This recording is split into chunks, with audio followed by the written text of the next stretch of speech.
Alright mga kaibigan, no? Kumusta kayong lahat? So ngayon sa video na ito, papakita natin Senador Bong Revilla sumuko na, nandun na sa Camp Crame. So ito na mga kaibigan, no? Umpisa ng mag-reunion doon sa kulungan itong mga magnanakaw na ito. Okay, so hindi pa naman napatunayan, pero may probable cause mga kaibigan dahil naglabas ng arrest warrant itong Sandigang Bayan. So pag walang probable cause mga kaibigan, hindi yan maglabas ng arrest warrant mga kaibigan itong Sandigan Bayan at saka DOJ or ang Supreme Court mga kaibigan. So makikita natin dito na pumunta na siya sa Campo Crame para sumuko.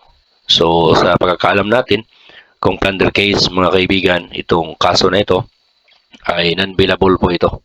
Non-bailable meaning wala pong piyansa at nasa kulungan sila habang dinidinig ang kaso nila hanggang may hatol itong judge mga kaibigan. So tingnan natin ang susunod na mga sandali. Ito ay base sa Abante News App News Online mga kaibigan.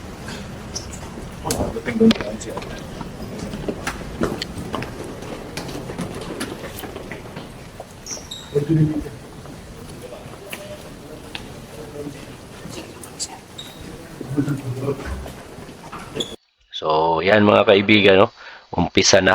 So sana po maraming mga politician na Yes, Mr. Chairman, as the magkakaroon committee, ng lesson learned nila po ito.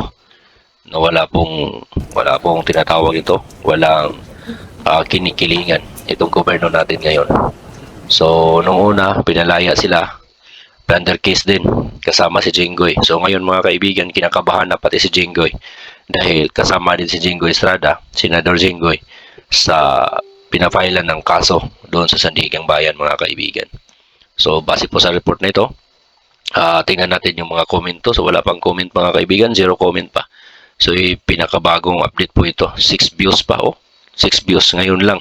Ngayon lang. At saka balita-balita din na sa kabilang news channel merong post doon na si Bryce Hernandez, itong mga tawag nito, mga DPWH na mga empleyado ay kasama din na hinuhuli sa araw na ito.